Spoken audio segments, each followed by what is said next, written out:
una civilización. Vamos a retomar un poco la argumentación para pasar más adelante. La civilización habíamos llegado a la convicción de que es una sociedad de hombres que puede tener un estado o muchos estados, es decir, un pueblo o muchos pueblos. La civilización hebrea antigua testamentaria tiene un solo pueblo, el pueblo de Israel. Ese es lo que constituye la masa material de la civilización hebrea. La civilización greco-latina, griega en primer lugar, concluye muchos pueblos, muchas ciudades. No son los estados griegos como los nuestros, porque simplemente son especies de municipios, pero son municipios que integran toda la vida política del país. Y hay muchas ciudades griegas que constituyen la civilización griega. La civilización a la que nosotros pertenecemos también está compuesta por muchas naciones, diferentes naciones. Inglaterra, Francia, España, Portugal, Italia, Alemania, Inglaterra, Suecia, Noruega, Polonia, Hungría, Rumania, etcétera, son miembros vivos de esa civilización. De manera que la civilización no se agota siempre en un solo pueblo o en una sola nación. Jamás. ¿Y qué es lo que estos distintos pueblos tienen de común para poder hablar refiriéndonos a ellos como pertenecientes a una sola civilización? Tienen de común el carácter, la naturaleza de sus actividades espirituales. Hay en ello algo de común en la ciencia. La ciencia es un hecho que está constituido por todas estas naciones, colaborados por todas ellas, y existe más o menos con discrepancias académicas de cierta importancia, pero no fundamentales, una idea de lo que es la ciencia más o menos común a todos estos pueblos, una idea de lo que es la política más o menos común a todos estos pueblos, una idea de lo que es el arte. Ustedes piensan en el arte gótico, llamado así no sé por qué. Algunos vienen, lo hacen depender como si fuera de origen germánico. No fue de origen germánico, nace en Francia. Algunos dicen que es art gothique, es decir, argótico, quiere decir que es un lenguaje esotérico, un lenguaje escondido, secreto, que es precisamente el lenguaje de los arquitectos en aquella época. Hay aquí algunas cosas un poco misteriosas, discutibles, pero no se olviden que la masonería nace de los arquitectos, en alguna medida, y el antecedente más remoto de la masonería son las cofradías de arquitectos en Europa, que se transmitían sus secretos arquitectónicos a través de ellos, manteniendo entre ellos un cierto lenguaje científico típico del oficio, típico de la profesión. El arte gótico, decimos nosotros, nace en Francia, pero se extiende por toda Europa. Está en España, está en Inglaterra, está en Alemania, está en Polonia, está en Hungría, está en Italia, todas partes. Y en general las nociones del arte son, en todas estas naciones, más o menos similares, más o menos parecidas. Lo que decimos de la ciencia, decimos del arte, decimos de la política y decimos también, diríamos así, de la economía. Ya vamos a ver cómo este parentesco es mucho más fundamental de lo que a primera vista parece. Es mucho más importante, está intrínsecamente mucho más, diríamos así, connaturalizado entre todos estos pueblos que lo que parece simplemente. Ya lo vamos a ver en el desarrollo de nuestra argumentación con respecto al papel que desempeña la religión en la formación de una civilización. Hay entonces un estilo en las actividades espirituales que una civilización tiene de común. Pensemos, por ejemplo, ya que tenemos como comparación, nosotros hemos heredado muchas de estas actividades espirituales de la civilización greco-latina. Somos en alguna medida herederos de Grecia y de la latinidad.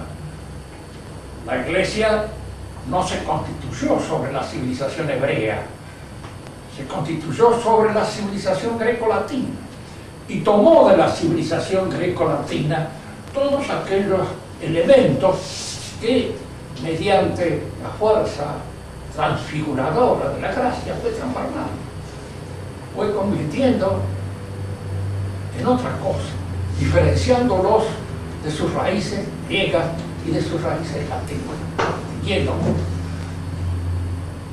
Si nosotros comparamos estas dos civilizaciones que tenemos en este momento ante la vista, la nuestra, a la que hemos llamado latina, siguiendo las indicaciones de Félix Konechny, pero que podría usarse otro nombre más adecuado también, no es cuestión de aceptarlo dogmáticamente porque no es dogma de fe, puede discutir, tal vez se podría llamar de otra manera. Occidental no me parece lo más acertado, latino me parece más acertado. ¿Por qué? Porque todos estos pueblos, todas estas naciones, a pesar de las diferencias de idiomas que hay entre ellos, se han constituido, incluso la sintaxis de sus propios idiomas se ha hecho sobre la sintaxis latina.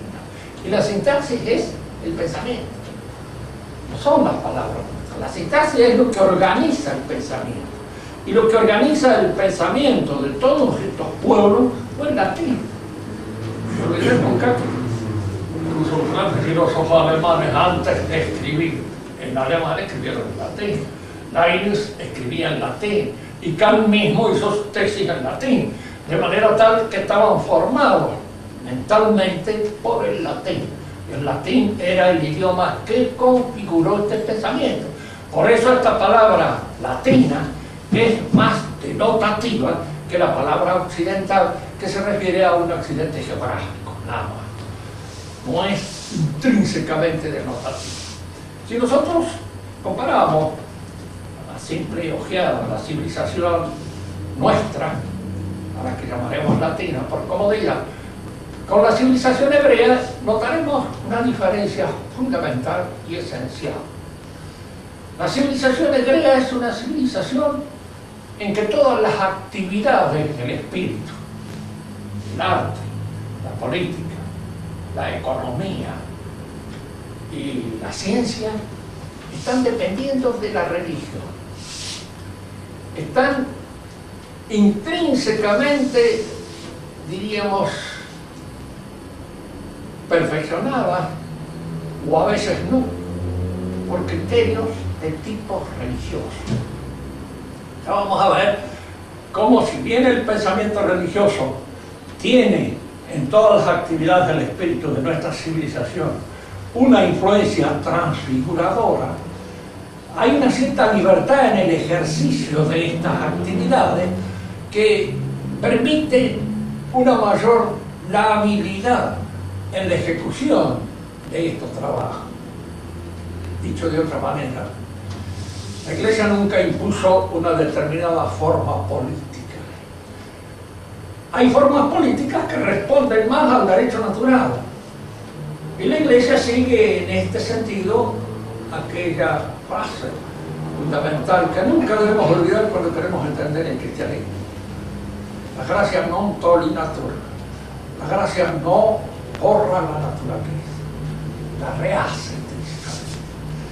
Es decir, la gracia entra, y vamos a ver qué es la gracia, fundamentalmente, para determinar la verdad de una religión. Cosas de las que se han olvidado, los papas y todos los hombres que representan la Iglesia. Olvídate eso.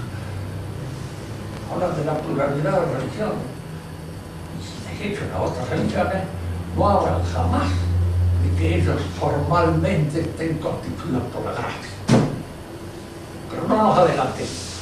La civilización hebrea es una civilización fundamentalmente sacral. Todos los criterios que guían las actividades del espíritu en la civilización antiguo testamentaria están hechos, impresos, formados por criterios de tipo religioso.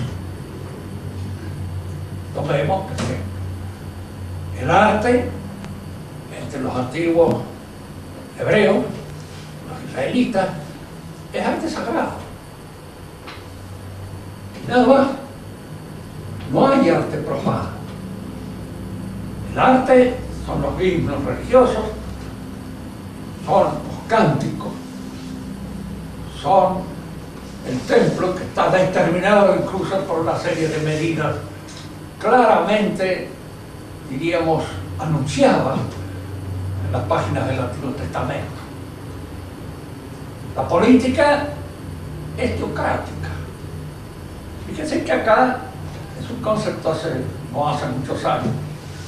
Yo en esto fácilmente me voy, la edad de ustedes desaparece en un momento determinado y para mí es hace, es decir, 20 años, 30 años, nada, apareció un libro que se llamó La teocracia medieval en Francia, un libro muy bueno, de Paco. En nuestra civilización nunca hubo teocracia. ¿Qué es la teocracia? La teocracia es el gobierno de Dios directamente a través de sus profetas. Dios es el que le indica y le señala a Moisés las medidas que hay que tomar, y a Josué, y a sus continuadores, hasta Saúl. Es decir, cuando se llega a Saúl es cuando los israelitas pidieron tener un reino, independientemente de lo que podríamos llamar esta influencia directa de Dios en el gobierno, tener un reino como los demás pueblos. Y entonces Dios le hace decir al profeta que le diga así, le vamos a dar al reino, que tengan ciertas consecuencias de lo que va a suceder, pero nosotros le vamos a conceder lo que ustedes piden. Gobierno directo de Dios, esa es una teocracia. En esta sociedad no lo hubo nunca. Si alguien me dice, ¿qué me dice usted de los estados vaticanos? Gobierno de curas, pero no de Dios. Los curas no eran profetas, eran curas. Decían nombres que actuaban, digamos, en política de una manera tan libre como la podía actuar cualquier otro político. De manera que un buen cristiano, como puede ser Dante Alighieri, que lo es, estaba en contra del gobierno de la Iglesia en toda esta parte de Roma. Nunca jamás la Iglesia se le ocurrió excomulgarlo por eso. Un papa que lo excomulgó, pero la excomunión de ese papa no sirvió para nada en absoluto.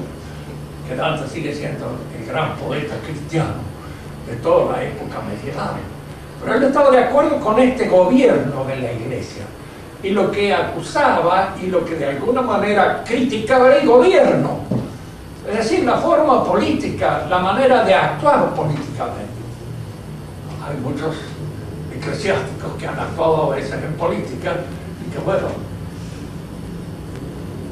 hay uno del cual podríamos decir lo que dijo el Papa cuando murió Richelieu.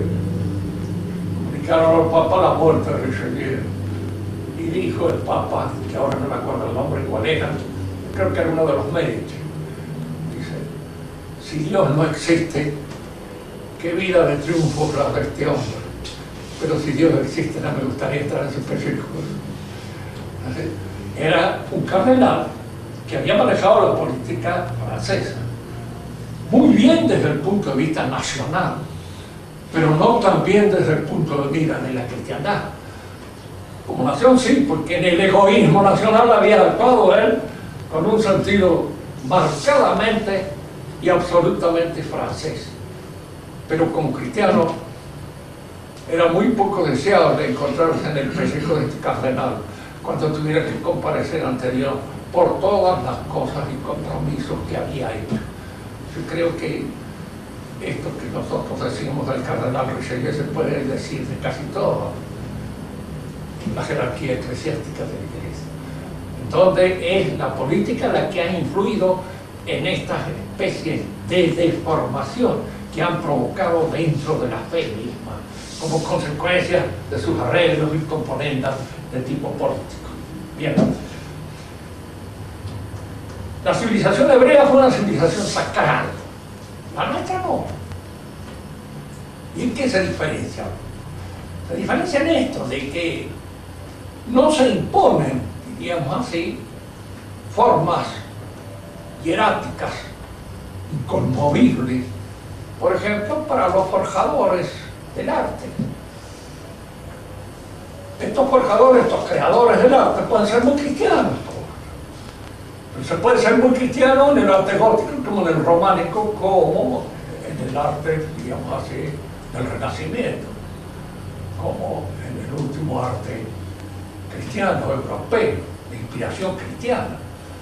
Son de inspiración cristiana, pero esta inspiración trabaja libremente en el artista, y el imaginero o el artista puede hacer una obra con criterios puramente artísticos, no con criterios religiosos. Si ustedes contemplan en alguna oportunidad, como lo podemos contemplar con nosotros a través de fotografía, el arte egipcio, verán una cosa que llama la atención: la inmovilidad hierática de su figura. No hay nada más que esta forma. Esto es el arte. Los hebreos eran lo mismo, con la diferencia de que los hebreos estaban prohibidos a hacer, digamos, figuras, pero sus cánticos, esos cánticos que son la gloria del pueblo de Israel, que incluso se han transmitido a la iglesia misma, que también canta los mismos salmos que cantaban los israelitas. Estos cánticos, diríamos, están hechos por la inspiración divina, son dependientes de Dios. En la economía misma, el israelita dependía de determinaciones religiosas. Los días de la semana están determinados por una ley religiosa. Los años están determinados por una ley religiosa. Lo que se puede cosechar está determinado por religión. Lo que debe dejarse para los pobres que vienen detrás está determinado por una ley religiosa. Es decir, toda la economía de Israel era de exclusiva dependencia y estaba hecho con criterios religiosos. Entre nosotros no. Tenemos un ejemplo claro en estos dos personajes, Safira y su esposo, cuando ellos no dan todo lo que quisieron dar a la iglesia de Jerusalén, todo lo que habían dicho que daban, y fueron condenados a muerte, por tanto, condenó, murieron, por favor, como consecuencia de este engaño que habían hecho. Pero lo que le dice San Pedro es cierto. Nadie les prohibía manejar sus bienes como ustedes quisieran. Pero dice, lo que ustedes han hecho es un engaño, que nos han dicho que han dado todo y no han dado nada, se han guardado una parte para ustedes. Ahora, era obligación en toda la iglesia dar todo lo que se tenía a la comunidad, no era.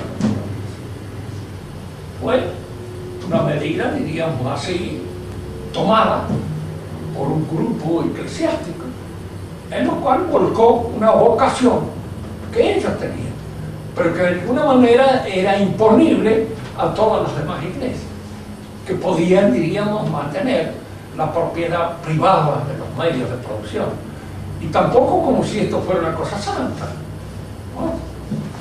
Ni es santa ni es nada, es económica. Ahora, desde el punto de vista económico, ¿es mejor o es peor? Bueno, esto se discutirá desde el punto de vista económico. La discusión está así, no es una discusión religiosa, no es una discusión que entra en la esfera de lo teológico, es una discusión que se mantiene en la esfera de lo económico. Y en las ciencias,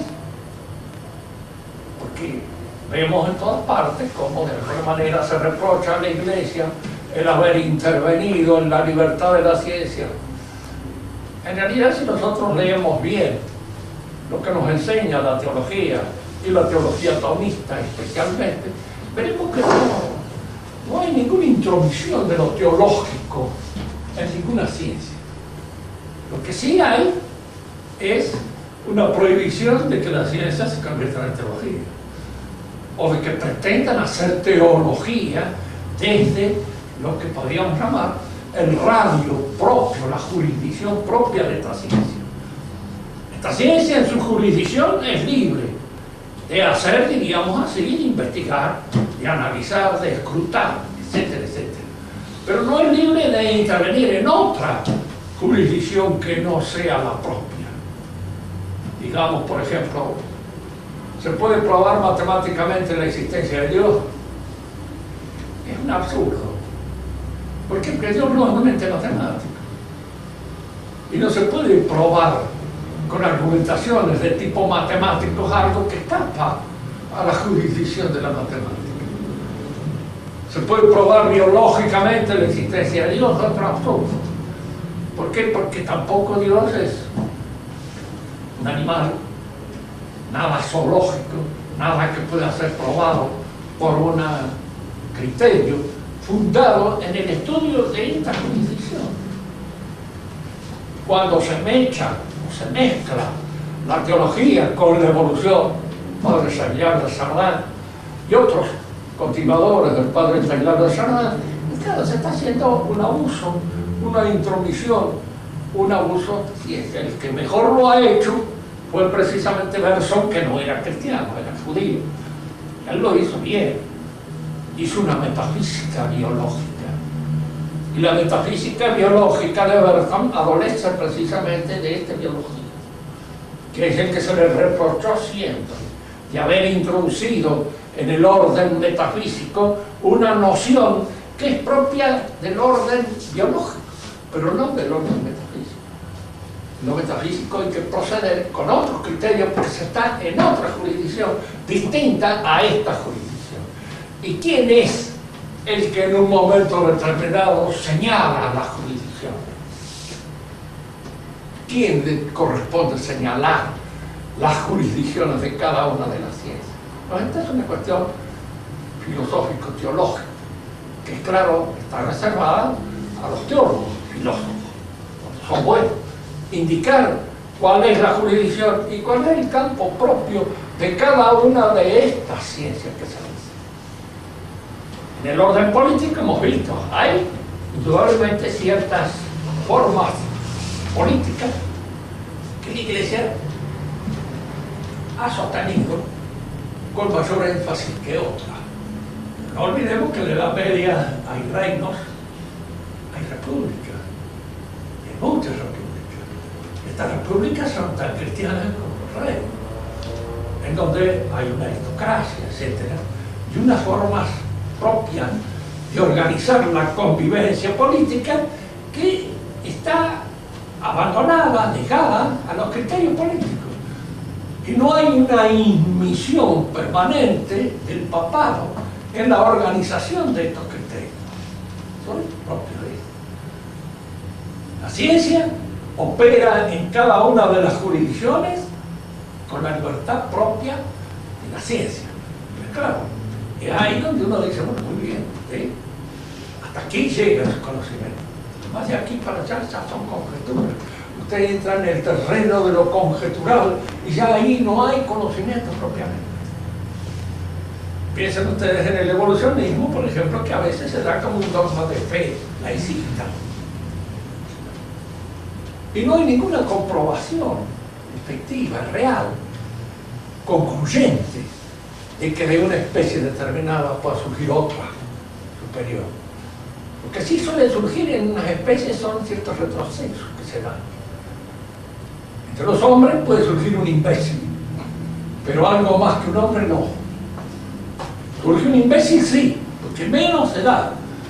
De lo más puede venir lo menos, pero de lo menos no puede venir lo más nunca. Ese es un principio teológico y sobre todo metafísico que hay que mantener siempre en vista y que es, curiosamente, lo que hace a la sabiduría de todo este mundo revolucionario, que es el que nos ha formado a nosotros. El pueblo no surge, no surge de este, de aquel, del otro. Esta gente que piensa. El pueblo no existe como una entidad así mítica. No existe. Existimos nosotros. Nosotros somos el pueblo. Esto es lo que es. Cada uno de nosotros tiene su voluntad y su inteligencia. No podemos hablar de la inteligencia del pueblo, de la voluntad del pueblo, porque estamos cayendo en una serie de tonterías que no tienen pie ni cabeza y que son pura conversación, pura charla, pura verbosidad y ninguna realidad. Nuestra civilización entonces no es una civilización sacral como la hebrea. La hebrea sí, fue una civilización sacral. Pero nuestra civilización, aquella a la cual pertenecemos, y que surge precisamente con la constitución de la Iglesia y se organiza en torno a la Iglesia, se hace y se funda sobre la greco-latina, no sobre la hebrea. ¿Y por qué se hizo sobre la greco-latina y no sobre? ¿Por qué Dios eligió una virgen hebrea y no eligió una virgen alemana y nazista para ser la madre de Cristo? La encarnación tiene que hacerse en otro lado. La selección de la Virgen está librada a la libertad divina. Es Él quien elige. Si ha elegido a este pueblo, bien, ha elegido a ese pueblo. Fíjese que generalmente cuando se elige a un pueblo para una determinada función, al mismo tiempo que se le da una gran prerrogativa, se lo carga con un peso que Dios me libre después para sostener. ¿Por qué? Porque así al pueblo hebreo se lo eligió entre todos los demás pueblos. Cuando vino el Mesías, la mayor parte del pueblo organizado con sus jefes no lo reconoció. ¿Y por qué no lo reconoció? Porque él no fundó la iglesia sobre el pueblo, la fundó sobre Juan, Andrés, Simón, Pedro, etcétera, etcétera. Llamó cada uno de ellos. Y sobre cada uno de ellos, personalmente, hizo la fundación de la iglesia. Y no tuvo en cuenta al Pedro. Tanto que en alguna oportunidad el mismo Señor lo dice. Se podría hacer nacer en las piedras hijos de Abraham, de Moisés. No diciendo, no importa ser hijo de Abraham o de Moisés, ya no interesa más. Entonces acabó. El pueblo ha cumplido con su misión dando nacimiento al Mesías. Y el Mesías nace de una virgen hebrea.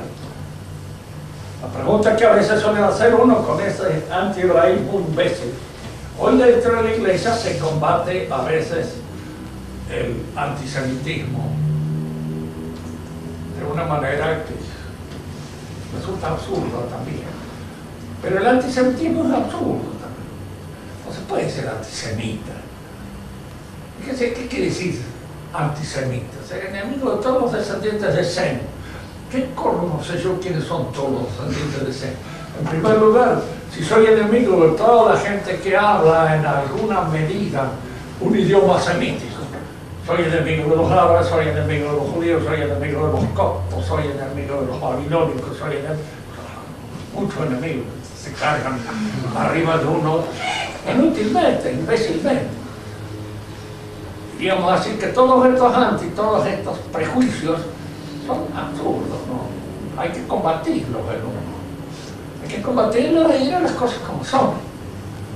Este hombre, judío, hebreo, de raza puede ser un buen hombre. Pero no olvidemos esto que decía Cicerón, tenía razón. Senatori virgoni, senatus bestia. Cada uno de los senadores puede ser un buen muchacho, pero el senado es una bestia. Y aquí nosotros nos encontramos también de alguna manera frente a esto que constituye el labio, que es peligroso. Peligroso. Digamos, entre los católicos hay un labio en la actualidad también. Tan peligroso como cualquier otro labio. Y de alguna manera, diríamos así, tan incontrolable y tan, diríamos, tendiente a su beneficio propio como cualquier otro lado. Tienen confianza en todos los lados. Entremos ahora en el otro terreno para dejarlo planteado. ¿Qué es la religión?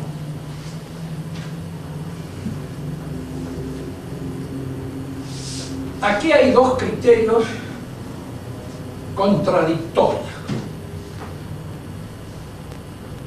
Porque son dos criterios que se rechazan fundamentalmente. El que hace depender la religión del hombre y la ve como a una actividad propia del hombre, como la ciencia, como el arte, como la política. Lo dice Guinevere en uno de los libros sobre los orígenes del cristianismo. Dice esto: ninguna religión cae del cielo. Precisamente si hay religión que ha caído del cielo. Y si no, no hay. no hay. Porque no puede tomar al hombre desde adentro si en alguna manera no se impone como algo proveniente de Dios. Y bueno, por eso usted lo cree, usted es creyente, y sí, es bueno, soy creyente, es cierto. De alguna manera acepto esa proveniencia divina de la religión. Pero si usted, que no es creyente, cree en alguna religión, con toda seguridad le diría que no. Son todos iguales, es decir, que usted no pertenece a ninguna de ellas. En el momento en que acepte una de estas, es creyente. Y tiene que aceptarla como proveniente de Dios. Y si no la acepta como proveniente de Dios, no es creyente, es simplemente un descreído, un ateo más, que da a estas cuestiones religiosas. Sí, no, hay un hombre con una polera negra larga que levantaba al coso, los agachaba, toda la gente se levantaba, se agachaba, se subía. Esta era la descripción de una misa que hacía un ateo convicto, ¿cierto? Una descripción. Y después le dio un pedazo de pan que todo el mundo comía. Un pan bastante feo, dice, barato, porque no tenía levadura, no tenía nada. Y todo el mundo masticado creyendo que estaba masticando a Dios. Esa es la fe. Claro, para él parecía una cosa completamente absurda. Hay dos criterios que se contraponen. El que hace de la religión una cuestión puramente humana y la hace depender del hombre, y el que la hace depender de Dios. En este sentido, la religión no puede ser más que una. Nada más que una. Porque no puede haber Dios creado dos o otra cosa. Bueno, parece que es un chiste para dividir a los hombres y para hacerlos ir unos en contra de otros por razones de un tiquismiqui. Supóngase, si el Islam es de origen divino, pues en el Islam Dios no es trino. Se acentúa la unidad de Dios, pero en detrimento incluso de su trinidad. Y no hablamos de todas las demás cosas, porque en el Islam lo que hay de religión, y hay algo, proviene del Antiguo Testamento. Y allí es donde nosotros adherimos a esta interpretación que ha hecho el padre Gabriel Teri con respecto a los orígenes del Corán. Él dice que el Corán ha sido hecho indudablemente por un judío, no por Mahoma. Nos descarta Mahoma. ¿Por qué? Porque de acuerdo con la tradición mahometana, Mahoma era analfabeto. Y el que ha escrito el Corán no era analfabeto. Era un hombre que conocía muy bien la Sagrada Escritura, conocía el Talmud y conocía algunos evangelios apócrifos. ¿Cuál era el objetivo de este judío al formar la cabeza de Mahoma y convertirlo en un profeta para los árabes? Mahoma tenía algunas de estas condiciones, sobre todo pasión, la calidez de su, digamos, su carisma propio. Todas estas condiciones hacían de él un jefe natural. Formarlo en el judaísmo antiguo era el propósito de este judío que lo formó y del cual surgieron de sus lecciones, salió el Corán, que después recibió algunos arreglos más con el objeto de convertirlo de alguna manera en una religión al servicio de una faena, de un fin de tipo político, la conquista por los árabes. El objetivo de esta religión era esa. Primero, adecuar todas las exigencias de carácter espiritual al temperamento árabe. Aquí es donde a veces a los árabes se les pega el posible, porque, claro, hoy se entiende por árabe todos los pueblos que han sido conquistados posteriormente por Mahoma. Pero en la época de Mahoma el árabe era el beduino, era el hombre de donde surgió el Islam. Por ejemplo, el sirio no era árabe, el sirio era sirio, el libanés era libanés, el egipcio era egipcio, era copto, pero no eran árabes. De manera que esos pueblos son luego incorporados al impulso, diríamos, político, arábico, y impuestos el impulso de la lengua árabe pero no era nada por su constitución, ni fue de ahí, de ellos. ¿De dónde surgió el Islam? El Islam surge de los árabes y Mahoma los adecua a su temperamento. Por eso, por ejemplo, en el judaísmo hay una serie de cosas mucho más espirituales que en el coranismo. El paraíso de Mahoma es un paraíso, su prostíbulo de lujo. Hecho y adecuado, diríamos así, para la satisfacción de los guerreros que han pasado mucho tiempo corriendo la coneja en el desierto y que indudablemente sueñan con una especie de odaliscas que van a satisfacer todos sus deseos. Y el paraíso les ofrece eso. Hay una falta de espiritualidad que es terrible. Es como si dijéramos, en el Corán, lo que se proyecta hacia la eternidad no es lo que hay en el hombre de eterno, sino precisamente lo que hay de caduco. Todo aquello que constituye su, diríamos, su líbido, todo eso es lo que se proyecta en el paraíso. Eso es lo que se prolonga en la otra vida. Y más, no solamente es lo que se prolonga, sino lo que se acentúa. Para nosotros, si hay algo inmortal en el hombre, eso que es inmortal es precisamente el espíritu, la inteligencia y la voluntad, que eso es lo que nos hace semejantes a Dios. Y entonces la posibilidad de una transfiguración en el otro mundo, esa posibilidad se debe precisamente al trabajo de la gracia sobre la inteligencia y la voluntad. Eso no está en la religión del Islam. Yo no sé, realmente a mí a veces me asombra que un hombre que ha estudiado teología, supongo que el Papa la ha estudiado, la teología, y ha visto la teología, tiene que conocer algo de teología, y considera a ese centón de salacidades, como es el Corán, como una religión válida. Uno ahí pierde un poco su serenidad, su objetividad, sus cosas, porque yo no puedo creer de que esto surja natural, espontánea, ingenuamente de la mente de un teólogo. Aquí hay algo proterno que está trabajando en él, porque de otra manera no se pueden cometer esas equivocaciones y esos errores tan espantosos y lamentables. La religión viene de Dios. La causa de la religión es Dios.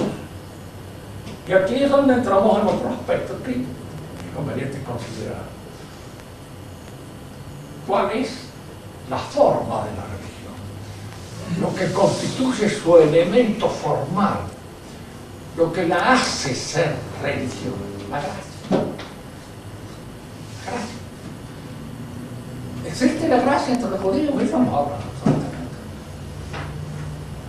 Entre los islámicos no habla absolutamente. ¿Qué es la gracia? Una nueva infusión de vida sobrenatural. ¿En dónde se inserta esa infusión de vida sobrenatural? En el hombre, en su dinamismo específico. Fíjense, no en un brazo, no en la cara, no en ninguno de otros aspectos puramente físicos. Inserta en la inteligencia y en la voluntad. La inteligencia por la fe y en la voluntad por la esperanza. Entonces la fe y la esperanza son las dos virtudes que se encargan, diríamos, de injertarse en la realidad humana y transfigurar. En primer lugar la inteligencia y en segundo lugar el querer, la voluntad. Y esa transfiguración, ese cambio, esa modificación de la naturaleza por el injerto de la gracia, eso es lo que constituye formalmente la religión. Eso es lo que da la religión cristiana, no la da. ¿Por qué? Porque la otra religión dice ocurre semejantes cosas. Porque está preparada con otro objetivo y con otro propósito. La árabe para conquistar el mundo. Y la judía ha quedado en lo que podríamos llamar, es una religión trunca. Al no venir, al no reconocer en el Cristo al Mesías, se ha convertido en una especie de fósil religioso. Los que creen siguen creyendo en la promesa esperando el Mesías, son muy pocos. La mayor parte de ellos no esperan nada. O dan una interpretación del Mesías completamente diferente a la interpretación que dieron los profetas. Es la interpretación que da, por ejemplo, la Cábala, que es todo un movimiento espiritual nacido en el judaísmo contemporáneamente a la época cristiana, y que tiene por objetivo, por propósito, mantener en el pueblo hebreo la constante y permanente idea de que es el pueblo mesiánico. Es decir, que el Mesías es el pueblo hebreo. Ese es el Mesías. Para la mayor parte de los cabalistas conscientes, capaces, ven en el pueblo hebreo el Mesías. Y es lo que hace, digamos así, lo que da fuerza a esta, digamos, a esta comunidad espiritual. Y fuera del judaísmo, y fuera, diríamos así, del mahometanismo, los demás que podríamos llamar nosotros las distintas herejías cristianas son herejías, es decir, son disminuciones del cristianismo. ¿En función de qué? Del principio fundamental de que es que la interpretación de los dogmas de fe, la interpretación de la dogmática, queda librada a mi interpretación. Porque el principio protestante es la libre interpretación de la Escritura. En la Escritura están los dogmas de fe. Y yo, al leer la Escritura, convierto a ese libro en un libro que yo interpreto. Para nosotros la interpretación está dada a la Iglesia, es decir, a la comunidad fundamental, en función de la cual se organiza toda la vida del cristianismo. Lo que la Iglesia enseña, eso es lo que yo acepto como verdad, es fe. Que la Iglesia, en función de todos aquellos principios que la constituyen en la Iglesia. Y eso es lo que yo acepto como verdad de fe. En cambio, la interpretación protestante es una interpretación que exagera, hipertrofia, altera hipertróficamente hasta la corrupción la personalidad. Yo les había dicho en el principio que Jesús no funda la iglesia sobre el pueblo hebreo. Que esta idea de no fundarla sobre el pueblo hebreo es lo que hace que la mayor parte de los representantes del pueblo hebreo no la acepten. No acepten a Cristo como Mesías. ¿Cómo puede ser Cristo el Mesías si él no reconoce la santidad de su pueblo? Y va buscando, diríamos, organizar otro pueblo sobre la base del llamado y de la convocación personal. El llamado o la convocación personal es lo que constituye el fundamento de nuestra iglesia. Por eso se dice que el catolicismo es una sociedad de personas, pero al mismo tiempo está en la persona y en la acentuación exagerada del valor de la persona, la posibilidad del error propio en el que cae el cristianismo. No olvidemos los caídos, ¿no? Simplemente el protestantismo surge en clima cristiano. Nace de la iglesia. ¿Por qué nace de la iglesia? Porque exagera este aspecto, que en la iglesia se conserva equilibrado, el del valor de la persona y a la vez el de su encasillamiento dentro del orden establecido por la sociedad eclesial, porque es en ella donde él alcanza y logra su perfeccionamiento. Pero si yo exagero la interpretación personal, yo no hago nada más que tomar este punto fuerte del cristianismo, lo hipertrofio, lo agudizo, lo degenero hasta el punto de convertirlo en un punto de anarquía religiosa. En fin, cuando los protestantes se unen en una iglesia determinada, lo hacen simplemente para expandir sus puntos de vista y cometen un error protestante porque no corresponde. Desde el punto de vista protestante, cada uno de los miembros de esa iglesia es un interpretador, y el único interpretador. El que esta iglesia se trata de imponer y de reducir a este miembro a las creencias que son propias de esta iglesia, pues eso es contrario al espíritu protestante cabal. Que sacaron la conclusión bien clara de los fundamentos de estas ideas de Lutero, fueron precisamente aquellos medios carismáticos que se levantaron contra Lutero, armaron un bodrio incalificable en la ciudad de Münster, en donde sacaron la anarquía.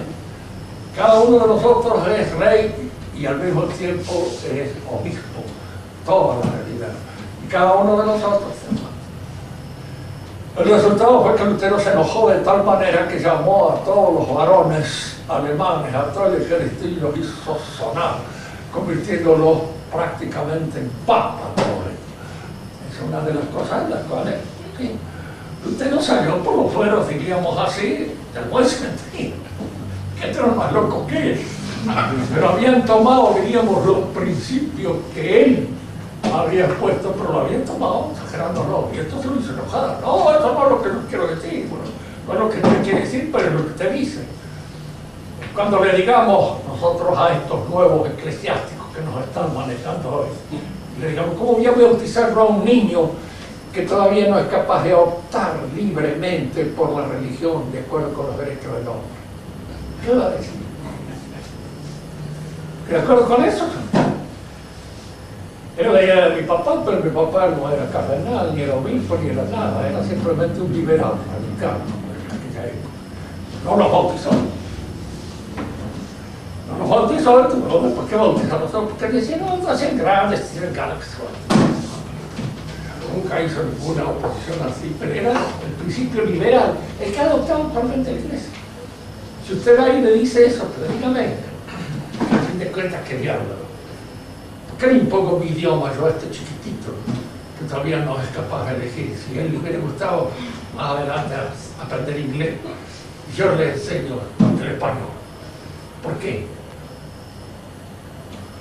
Es que han perdido hasta el sentido de lo que es el sentido común, de lo que es, diríamos así, la más elemental noción de la lógica cotidiana que interviene en todos estos asuntos. Al chico hay que bautizarlo desde chico, y la iglesia nos va a enseñar así, que es conveniente, incluso para que en él se vaya desarrollando la gracia. Pero no hemos consultado su opinión, no. La verdad, tampoco hemos consultado su opinión para hacerlo miembro de nuestra familia, ni hemos consultado su opinión para hacerlo hablar español, ni hemos consultado su opinión para muchas cosas, para limpiarlo, lavarlo, plancharlo si hace falta, en fin, para todas estas otras cosas que hacen las madres. Con los niñitos no se les consulta la opinión, se les pide. Y a una chica que tiene 15 o 16 años, así, no podría elegir la moral que se le dé la gana. Indudablemente, ¿qué diablos? La moral es una. Es esta que te hemos enseñado. Y esta que te hemos enseñado es la que debe servir de guía para todos. Bien, dos palabras más sobre la religión y damos por todo. Entonces, si hay una religión revelada y nosotros admitimos que la religión es algo que Dios ha hecho, no es una actividad propia del hombre. No está considerada a la par de la política, a la par del arte, a la par de la economía o a la par de la ciencia. Es algo que Dios da, y Dios impone a los hombres. Si alguien me pregunta, pero díganme, los pueblos antiguos, los paganos, ¿tenían algo de religión? Sí. ¿Por qué? Porque quedaban restos de la proto-tradición o de la tradición primigenia, en la que Dios le reveló a Adán en el paraíso. Estos restos, estos rezagos de un naufragio espiritual enorme, traído como consecuencia del pecado original, es lo que había todavía de religión. Nosotros lo podemos encontrar en un hombre tan pagano como podría ser Platón o como podría ser Sócrates. Sócrates creía que él tenía que comportarse de cierta manera porque después tenía que dar cuenta de su comportamiento ante los dioses que lo iban a recibir en el otro mundo. Creía en eso. Y eso es un aspecto de religión, mal interpretado, en cierto modo diríamos así, abusivamente interpretado por los poetas, pero que en alguna medida encontramos en el resto un fósil auténtico.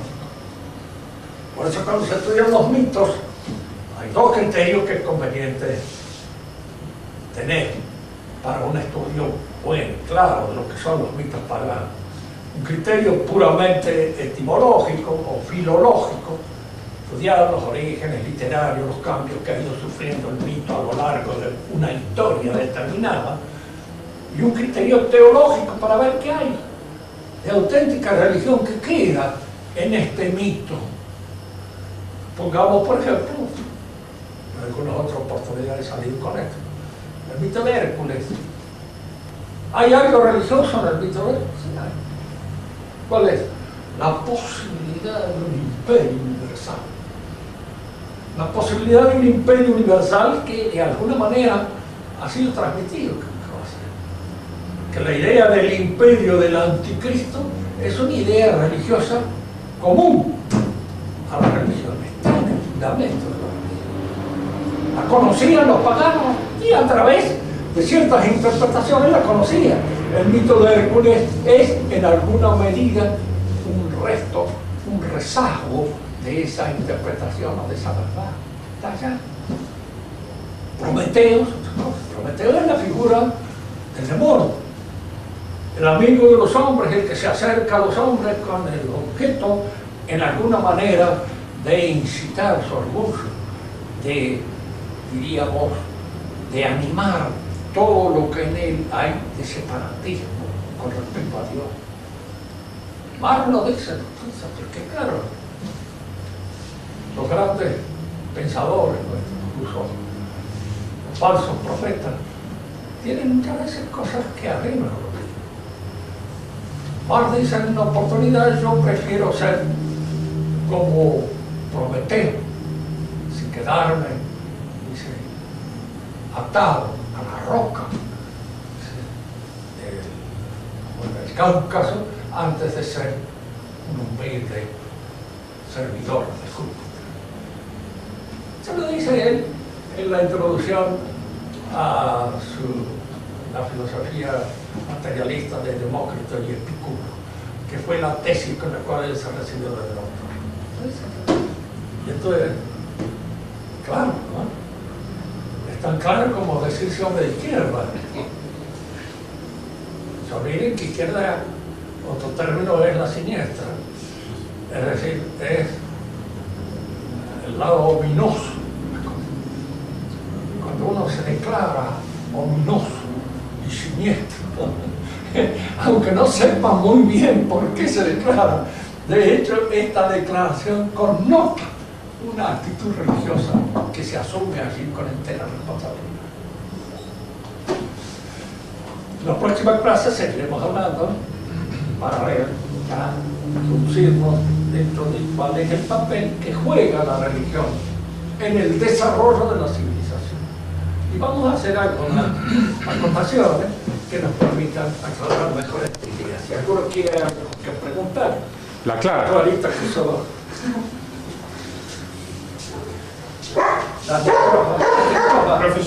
Profesor, acá. ¿Qué es aquello protervo que está en los señores eclesiásticos que, digamos, siendo como debían ser buenos teólogos, terminan diciendo, hablando de la santidad del Corán? ¿Qué es aquello protervo?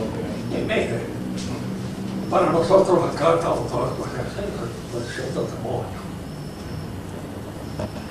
Lo había dicho el mismo Papa Pablo VI. El humo de Satanás.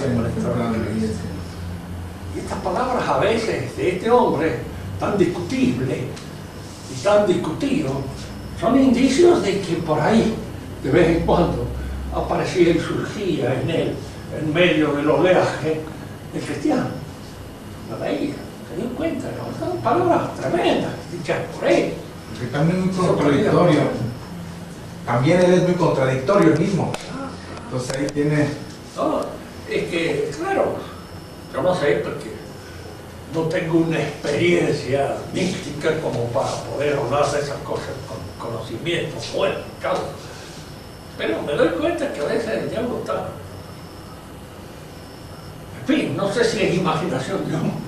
No, Claro, el mismo San Juan en el Lo pontífice. que pasa es que a veces conviene ser como dice García Morente cuando él tiene esa presentación de Cristo. Dice, no sé, dice, yo sentí que estaba allá. Sentí que me sostenía en el aire. Sentí, dice, no me habló, no he tocado nada, no he tenido ninguna alucinación en los sentidos, pero él estaba allá. Que esto sea una alucinación mía. Ustedes dirán, pero él estaba allá y desde ese momento mi vida es otra y se transforma en otra cosa. Y ese es el hecho. Muchas veces estas experiencias místicas se dan. Y se dan de una manera cuando uno tiene la convicción profunda y a veces se ríe.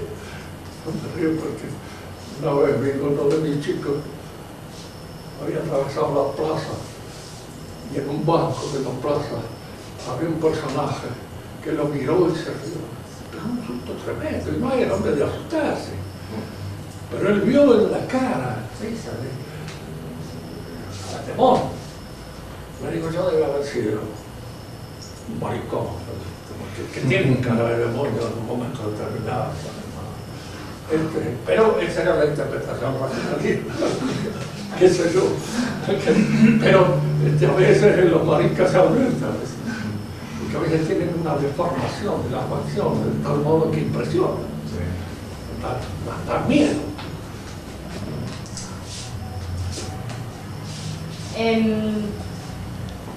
La religión cambia, o sea, como que transforma todos los aspectos de la civilización, ¿no es cierto? Eso es lo que vos dijiste. Entonces, ¿cómo puede ser que, cómo sucede esto, que la religión católica sea posterior a la civilización grecolatina, que es la que nosotros heredamos? O sea... Bueno, cuando se organiza la civilización católica, asume los elementos de esta otra civilización. Intrínsecamente los va perfeccionando. O sea, esto lo vamos a ver. Como la ciencia, por ejemplo, greco-latina, se perfecciona en el pensamiento cristiano. Como el arte greco-latino se perfecciona con el arte cristiano. Como la política propia de la polis y de todas las herencias que podríamos haber tenido en la antigüedad son perfeccionadas entre nosotros.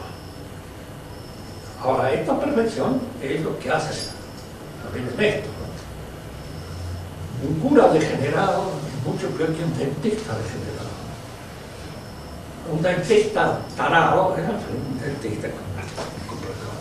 Pero en el cura, esta degeneración es mucho más completa, acabada, más deforme, más horrorosa.